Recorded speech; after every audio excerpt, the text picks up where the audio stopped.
Hello friends, इसके पाठशाला channel में आपका बहुत बहुत स्वागत है। आइए दोस्तों, आरपीएफ एग्ज़ाम का जो भी चल रहा है, हाँ, 2 तारीख का सेकंड शिफ्ट का हम लोग जो भी क्वेश्चन मिला है उसको अच्छे से देख लेते हैं। ठीक है, देखिए क्वेश्चन जीएस का वही है जो एसएससी जीडी में प्रीवियस ईयर आया था। ठीक है, अगर आप लोग उस वीडियो को नहीं देखे हैं तो जीएस के सभी क्वेश्चन मैंने प्लेलिस्ट में डाल दिए हैं, उसको जाके एक बार विजिट कर लीजिए। ठीक है, उसी से क्वेश्चन बहुत रिपीट कर रहा है। ठीक है, तो चलिए हम लोग अपना जो सेकंड शिफ्ट में आया था उस क्वेश्चन को अच्छे से देखते हैं। देखिए पहला क्वेश्चन क्या पूछा गया था, और हाँ प्लीज़ चैनल को सब्सक्राइब नहीं किए हैं तो सब्सक्राइब कर लीजिएगा। ठीक है, देखिए पहला क्वेश्चन क्या पूछा था, खान अब्दुल गफ्फार खां को किस नाम से भी जाना जाता है। तो देखो इनको फ्रंटियर गांधी भी कहते हैं, बच्चा खान भी कहते हैं, बादशाह खान भी कहते हैं और सीमांत गांधी भी कहते हैं। ये दोनों मैक्सिमम पूछा था, एक फ्रंटियर गांधी और एक सीमांत गांधी। इन दोनों को आप लोग अपने अच्छे से दिमाग में रखेंगे। ठीक है, इस पॉइंट को याद रखिएगा। और देखिए कुछ भारत के प्रसिद्ध लोगों का उपनाम लिखे हैं, उसको आप लोग देख लीजिए। देखिए महात्मा गांधी को राष्ट्रपिता कहते हैं, और सबसे पहले यह उपाधि सुभाष चंद्र बोस ने दी थी गांधी जी को। ठीक है, और खान अब्दुल गफ्फार खान को फ्रंटियर गांधी या बादशाह खान कहते हैं। वल्लभ भाई पटेल को लौह पुरुष कहते हैं। शेर कश्मीर किसे कहते हैं, शेख अब्दुल्लाह को। और नेपोलियन ऑफ इंडिया यानी भारत का नेपोलियन किसे कहते हैं, तो समुद्रगुप्त को। चाणक्य कौटिल्य, ठीक है, विष्णुगुप्त। जैनुल अब्दीन कश्मीर का अकबर कहते हैं। रविन्द्रनाथ टैगोर को गुरुदेव, विश्व कवि और कवि गुरु कहते हैं। राजगोपालचारी को राजा जी या सीआर।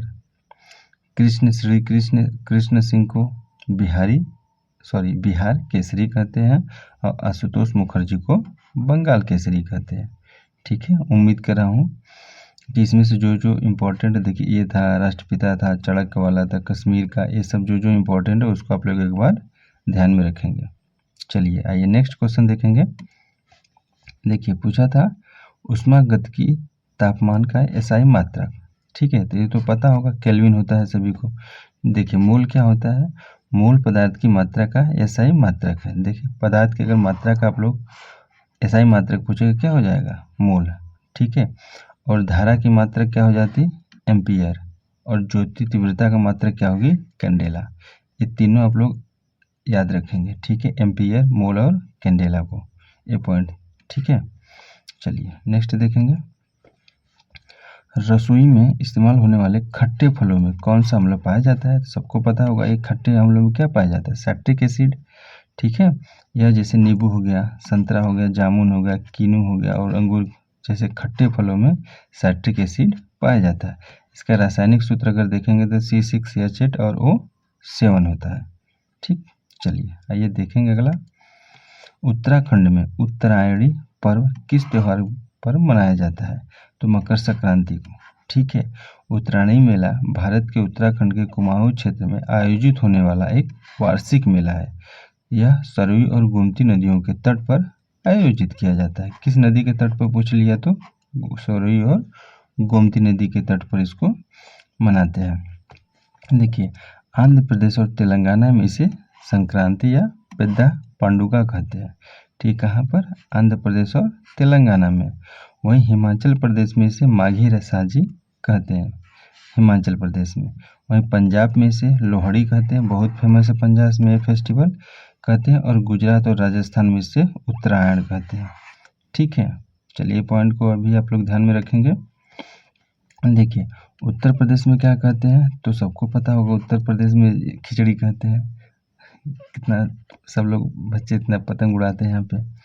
बिहार में मकर संक्रांति को तिल संक्रांति कहते हैं। ठीक है, यहाँ पर तिल का भेली पट्टी सब खाते हैं। पश्चिम बंगाल में मकर संक्रांति को पौष संक्रांति कहते हैं। तमिलनाडु में मकर संक्रांति को पोंगल कहते हैं। तमिलनाडु का बहुत अच्छे से धूमधाम से मनाया जाए, जैसे हम लोग होली दिवाली मनाते हैं, ऐसे तमिलनाडु में पोंगल मनाते हैं, बहुत अच्छे से मनाते हैं। याद रखेंगे, पूछता है पोंगल कहाँ मनाया जाता है, तमिलनाडु में। केरल में इसे मकर विलक्कू कहते हैं। ठीक है, असम में मकर संक्रांति को माघ बिहू कहते हैं। ठीक है, जैसे माघ बिहू तो समझ जाएंगे बिहू किसका नृत्य है, असम का। वैसे माघ बिहू कहाँ हो जाएगा, असम का। ठीक है, चलिए पॉइंट भी आप याद रखेंगे। हम लोग अगला क्वेश्चन देखते हैं। भारतीय संविधान के अनुच्छेद 45 में बाल शिक्षा से जुड़े प्रावधान को संविधान के किस अधिनियम के जरिए जोड़ा गया था? तो 86वां संविधान संशोधन 2002 के जरिए। इस संशोधन के जरिए अनुच्छेद 45 में बदलाव करके 6 साल से कम उम्र के बच्चों के लिए प्रारंभिक शिक्षा और देखभाल का प्रावधान किया गया था। ठीक है, अगला क्वेश्चन क्या है? भारतीय संविधान की 10वीं अनुसूची, जिसे लोकप्रिय रूप में दल बदल विरोधक एंटी डिफेक्शन लॉ कहा जाता है, इसे किस संविधान संशोधन के द्वारा जोड़ा गया था? तो 52वें संविधान संशोधन के द्वारा 1985 में इसको जोड़ा गया था। किसको? दल बदल कानून को। ठीक है, चलिए नेक्स्ट देखेंगे।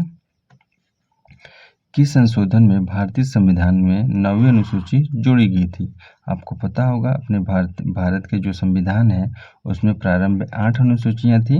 प्रारंभ में कितनी अनुसूचियाँ थी? 8। बाद में 9वीं जोड़ी गई। ठीक है, पहले संविधान संशोधन के द्वारा 1951 में। ठीक है, यही अनुसूची जोड़ी गई, यही पूछा है। अभी दल बदल पूछा था तो 10वीं अनुसूची जोड़ी गई, फिर 11वीं और 12वीं, ये 73वें और 74वें संविधान संशोधन के थ्रू जोड़ा गया था। ठीक है, तो 9वां पूछा है, तो 9वां देखिएगा 1951 में पहले संविधान संशोधन के थ्रू इसको जोड़ा गया था। यह संशोधन शंकरी प्रसाद मामले 1951 में जवाब आया था। कौन सा मामला था? शंकरी प्रसाद का। ठीक है, चलिए अगला पॉइंट क्या है? इस संशोधन के जरिए अनुच्छेद 31B को जोड़ा गया था। इस अनुच्छेद के जरिए कृषि सुधार से जुड़े कानूनों और जमींदारों व्यवस्था को खत्म करने के लिए सरकार द्वारा बनाए गए कानून की रक्षा की गई थी। नेक्स्ट क्वेश्चन क्या पूछा था? ओलंपिक के एक ही संस्करण में 2 पदक जीतने वाली पहली भारतीय कौन बनी थी? ठीक है, तो इसका आंसर हो जाएगा मनु भाकर ने फ्रांस में जो अभी 2024 में ओलंपिक हुआ था, उन्होंने कांस्य पदक जीता और ओलंपिक शूटिंग पदक जीतने वाली पहली भारतीय महिला बनी। सरबजोत सिंह के साथ मिश्रित टीम 10 मीटर एयर पिस्टल में कांस्य पदक, ठीक है, कांस्य पदक इन्होंने जीता था। ठीक है, कांस्य पदक इन्होंने जीता था। कौन था? इसका आंसर हो जाएगा क्या? तो मनु भाकर। आइए अगला क्वेश्चन देखेंगे। ज्योतिराव फूले ने किस वर्ष पुणे के भिंडवाड़ा में लड़कियों के लिए पहला स्कूल खोला था? तो इसका आंसर है जो 5 सितंबर 1848 में। यह स्कूल महिलाओं की शिक्षा के लिए देश का पहला विद्यालय था। सोचिए कितनी ज्योतिराव फूले। ठीक है, तो इस क्वेश्चन का आंसर क्या होगा? 5 सितंबर 1848 को। ठीक है, और देखिए सत्यशोधक समाज की स्थापना भी कौन किया था? ज्योतिराव फूले ने। कब किया था? 24 सितंबर 1873 को। ठीक है, किसने किया था? ज्योतिबा फूले के द्वारा सत्यशोधक समाज की स्थापना की गई थी। आइए हम लोग अपने अगले क्वेश्चन की तरफ चलते हैं। भारत में राज्य विधानसभाओं का चुनाव कौन आयोजित कराता है? तो सभी को पता है, जिसे केंद्र में जो कराता है वही राज्य की विधानसभाओं का भी। जैसे केंद्र में क्या है? लोकसभा, राज्यसभा है। ठीक है, तो लोकसभा का चुनाव होता है संसदों का ना, तो इलेक्शन कमीशन ऑफ इंडिया कराता है। यही इलेक्शन कमीशन ऑफ इंडिया राज्य में राज्यसभा और विधानसभा का चुनाव कराता है। ठीक है, तो इसका सही आंसर होगा election commission of India, Bharat का निर्वाचन आयोग, आर्टिकल 324। ठीक है, नेक्स्ट देखेंगे। अच्छा देखिए पॉइंट दिया है। ठीक है, अनुच्छेद 324 के क्लॉज ए में दिया गया है कि आयोग को राज्य विधानमंडल के दोनों सदनों के निर्वाचन के अधीक्षण, निर्देशन और नियंत्रण की शक्तियां प्रदान करता है। नेक्स्ट पॉइंट क्या था? यह आयोग भारत में लोकसभा, राज्यसभा और विधानसभाओं और देश में राष्ट्रपति, उपराष्ट्रपति के निर्वाचन का संचालन करता है। देखिए ईसीआई क्या करता है? Election commission of India Lok Sabha का चुनाव कराएगा, राज्यसभा का चुनाव करेगा और राज्य में विधानसभा और देश में राष्ट्रपति और उपराष्ट्रपति का चुनाव कराता है। आइए अगला पॉइंट देखेंगे हम लोग। गगनयान मिशन का उद्देश्य क्या है? तो गगनयान मिशन का मकसद अंतरिक्ष यात्रियों को पृथ्वी की निचली कक्षा में भेजकर फिर उन्हें सुरक्षित वापस लाकर अंतरिक्ष उड़ान क्षमता का प्रदर्शन करना है। यह मिशन भारतीय अंतरिक्ष अनुसंधान संगठन इसरो द्वारा संचालित किया जा रहा है। ठीक है, गगनयान मिशन, ये वाला ऑप्शन आपका सही होगा। नेक्स्ट क्या है, भारत के प्रायद्वीपीय पठार के 2 बराबर भागों में कौन सी नदियाँ बांटती है? तो इसका हो जाएगा नर्मदा नदी। जैसे ये अपना इंडिया होगा तो नर्मदा या मध्य प्रदेश का अमरकंटक से निकलती है, ऐसे प्रवाहित होते हुए यह गल्फ ऑफ खम्पात में गिर जाती है। ठीक है, यहीं पर देखेंगे गल्फ ऑफ खम्पात है, यहीं भी कट जाती है। तो प्रायद्वीपीय पठार को ये 2 भागों में डिवाइड करती है। यह नदी सुदूर मध्य प्रदेश के अमरकंटक से निकलती है। यह नदी 3 राज्यों जैसे मध्य प्रदेश, महाराष्ट्र और गुजरात में बहती है। ऐसे मध्य से बहते हुए महाराष्ट्र में प्रवेश करते हुए फिर गुजरात से होते हुए खम्पात की खाड़ी में अपने जल को गिराती है।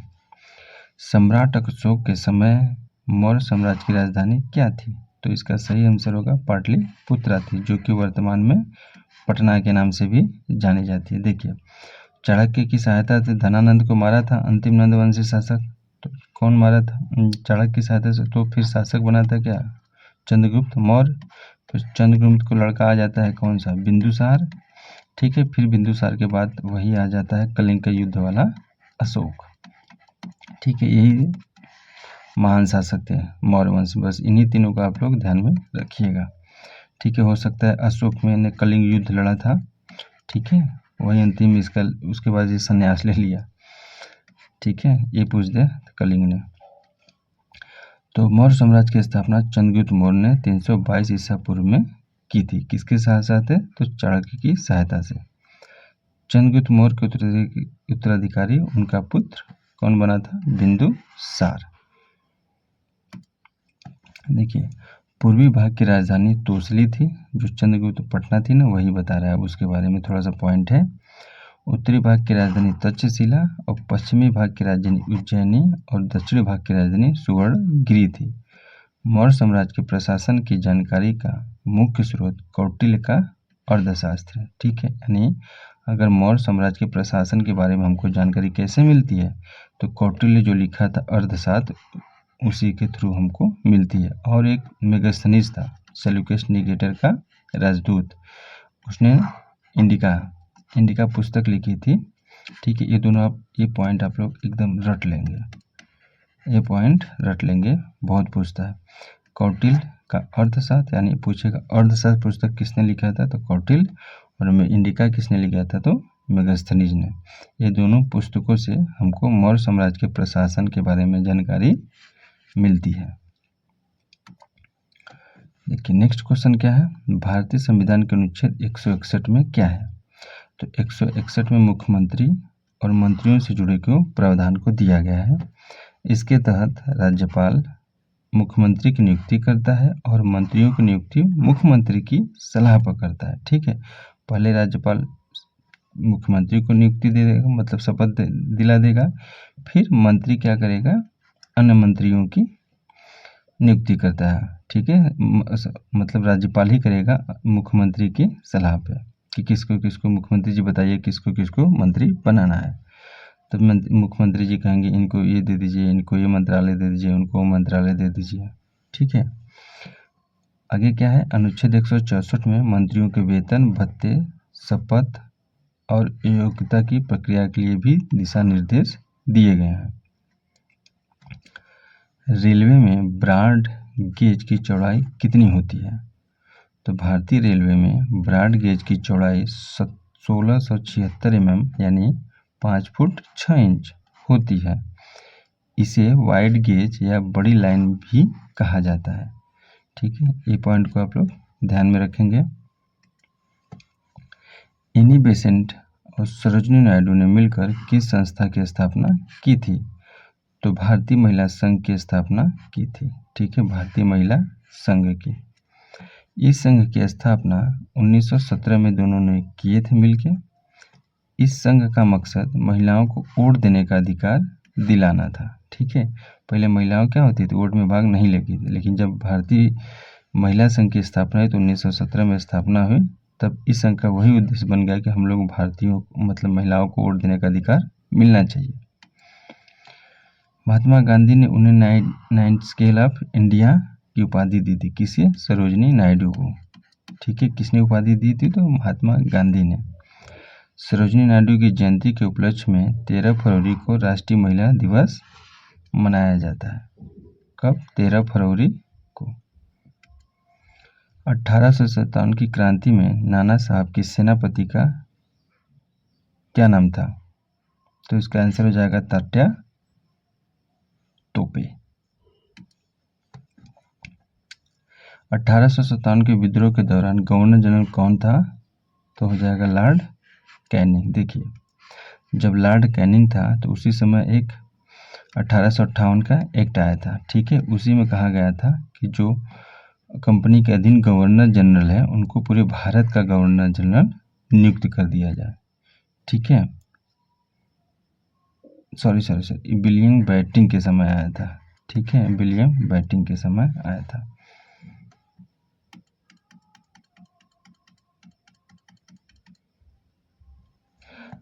नेक्स्ट क्वेश्चन क्या है? 1857 के विद्रोह के दौरान गवर्नर जनरल कौन था? तो इसका आंसर हो जाएगा लॉर्ड कैनिंग। या फिर कुछ बच्चे ने बताया कि यह क्वेश्चन पूछा गया था, किस गवर्नर जनरल ने घोषित किया कि अवध पर गलत तरीके से शासन किया जा रहा था? उचित प्रशासन सुनिश्चित करने के लिए ब्रिटिश शासन की आवश्यकता थी। तो लॉर्ड डलहौजी ने। ठीक है, इसका आंसर क्या हो जाएगा? लॉर्ड डलहौजी ने। ब्रिटिश भारत के किस गवर्नर जनरल ने अवध के राज्य को उस चेरी के रूप में वर्णित किया जो एक दिन उनके मुंह में गिर जाएगी? ठीक है, तो इसका भी श्रेय लॉर्ड डलहौजी को ही जाता है। चलिए, 1858 में बम्बई से ठाणे तक पहली रेल लाइन खोली थी। किसने? डलहौजी ने। हड़प्पा का जनक कौन था? डलहौजी। डाक व्यवस्था किसने किया था? डलहौजी। और विधवा पुनर्विवाह विधेयक पारित किसने किया था? डलहौजी। इस सभी फैक्ट को आप लोग को अपने दिमाग में अच्छे से रखना है, ये बहुत इंपॉर्टेंट है। ठीक है, इसको VIM कर लीजिए। नेक्स्ट क्या था? निम्नलिखित में कौन सा निशुम्भसुदिनी देवी मंदिर के निर्माता थे? तो चोल शासक विजयपाल ने इस मंदिर का निर्माण कराया था। देखिए, वित्तीय बजट में नगद आरक्षित अनुपात यानी CRR कैश रिवर्स रेशियो के लिए कितना लक्ष्य निर्धारित किया गया है? तो देखिए, CRR किसी बैंक की जमा राशि का वह प्रतिशत है जिसे उस भारतीय रिजर्व बैंक के पास नकदी में रखना होता है। यह भारत में मुद्रा आपूर्ति और मुद्रास्फीति को नियंत्रित करने के लिए RBI द्वारा उपयोग किया जाने वाला एक प्रमुख उपकरण है। ठीक है, आप लोग CRR समझ गए होंगे। ठीक है, चलिए नेक्स्ट देखते हैं।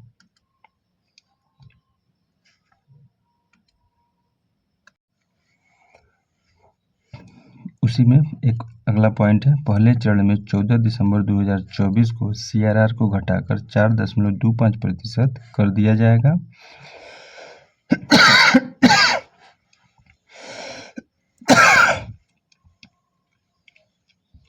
सॉरी, दूसरे चरण में 28 दिसंबर 2024 को इसे 25 आधार अंक यानी 0.25% से घटाकर 4% कर दिया जाएगा। अगला क्वेश्चन क्या है? स्वामी विवेकानंद जी ने सबसे पहले अमेरिका के शिकागो शहर में कब भाषण दिया था? तो स्वामी विवेकानंद ने 11 सितंबर 1893 अमेरिका के शिकागो में विश्व धर्म सम्मेलन में भाषण दिया था। इसमें बाकी लोगों ने आए तो बोलते थे लेडीज एंड जेंटलमैन, लेकिन जब स्वामी विवेकानंद जी आए भाषण देने मंच पे तो इन्होंने कहा अमेरिका के सभी भाइयों और बहनों, बस जहाँ भाइयों और बहनों ने नाम लिया सभी वहाँ पर जितने भी मौजूद थे तालियों से इनका खूब स्वागत किया। ठीक है, उसी भाषण के थ्रू ये लोग स्वामी विवेकानंद जी अमेरिका में बहुत फेमस हो गए। ठीक है, और इंडिया का परचम अच्छे से लहरा के आए थे 1893 जो अमेरिका के जो विश्व धर्म सम्मेलन हुआ था। चलिए अगला देखेंगे हम लोग, the SI unit of magnet intensity क्या हो जाएगा, एम्पियर प्रति मीटर। और पूछ देगा SI unit of magnetic flux, तो इसका आंसर हो जाएगा वेबर। ठीक है, एम्पियर पर मीटर किसका मात्रक होगा, मैग्नेटिक इंटेंसिटी का, और मैग्नेटिक फ्लक्स का मात्रक क्या हो जाएगा, वेबर। भारत के सर्वोच्च न्यायालय के 51वें मुख्य न्यायाधीश कौन है, तो न्यायमूर्ति संजीव खन्ना। 50वें वही पूछा जाएगा तो धनंजय यशवंत चंद्रचूड़ थे। भारत के मुख्य न्यायाधीश की नियुक्ति भारत के राष्ट्रपति के द्वारा की जाती है और इनका कार्यकाल होता है 6 वर्ष या 65 वर्ष की आयु तक अपने पद पर बने रह सकते हैं, 6 वर्ष या 65 साल तक। नीति निर्देशक तत्व इनमें से कौन सा नहीं है, तो सूचना का अधिकार स्थानीय स्वशासन के प्रबंध में कर्मकारों की भागीदारी, ये दोनों राज्य के नीति निर्देशक तत्वों में शामिल नहीं है। अपने डीपीएसपी में ये दोनों पॉइंट शामिल नहीं है। कौन कौन, तो सूचना का अधिकार और स्थानीय स्वशासन, ठीक है, के प्रबंधन में कर्मकारों की जो भागीदारी वही बात कर ले तो देखिए ओवरऑल क्या हो जाएगा। ठीक है, ओवरऑल देखिए ब्लड रिलेशन से 2 क्वेश्चन पूछा गया था, सीटिंग अरेंजमेंट 2 से 3 क्वेश्चन था, क्लासिफिकेशन से 5 से 6 क्वेश्चन था, सीरीज से देखिए 4-5 क्वेश्चन था, वेन डायग्राम से 2 या 3 क्वेश्चन था, डायरेक्शन कोड जो डायरेक्शन से आता है उससे 1 से 2 क्वेश्चन था। ठीक है, सॉरी डायरेक्शन से 2 से 3 क्वेश्चन और कोडिंग डिकोडिंग से 1 से 2 क्वेश्चन। जो इक्वेशन गणितीय समीकरण वाला आता है उससे 2 से 3 क्वेश्चन था और मिरर से 1 क्वेश्चन और सीटिंग अरेंजमेंट से 2 क्वेश्चन था और अदर से 4 से 5 क्वेश्चन। ये ओवरऑल रीजनिंग का है। ठीक है, आप लोग इसको अच्छे से देख के जाइएगा। ठीक है, सीरीज देखिए, हाँ जो ज़्यादा क्वेश्चन पूछा है 5 क्लास में 5 क्वेश्चन उसको एक बार आप लोग रिवाइज करके अच्छे से जाइएगा। ठीक है, मैथ की बात कर ले तो कंपाउंड इंटरेस्ट से 2 से 3 क्वेश्चन, वही मेंसुरेशन से देख ले तो 2 से 3 क्वेश्चन, एवरेज से 2 क्वेश्चन, ट्रेन वाले क्वेश्चन देखिए 3 से 4 क्वेश्चन पूछे, प्रॉफिट एंड लॉस से 2 क्वेश्चन, डिस्काउंट से 2 क्वेश्चन, सिंप्लीफिकेशन से 2 क्वेश्चन, अदर से 15 से 16 क्वेश्चन, एलसीएम से 1 क्वेश्चन था। ठीक है, देखिए मैंने ओवरऑल मैथ और रीजनिंग का भी बता दिया कि किस किस टॉपिक से कितना, लेकिन हाँ थोड़ा सा ये बहुत कैलकुलेटिव था, जो मैथ था थोड़ा कैलकुलेटिव आ रहा है। ठीक है, तो आप लोग थोड़ा सा देख लीजिएगा किस चैप्टर से कौन कौन क्वेश्चन पूछा गया है और एक बार प्लीज़ एग्ज़ाम देने से पहले आप लोग अपने सिलेबस को अच्छे से रिवाइज कर लीजिएगा अच्छे से। ठीक है, चलिए फिर हम आपसे नेक्स्ट वीडियो में मिलते हैं, तब तक आप लोग अपना ध्यान रखिएगा। Thank you, bye bye.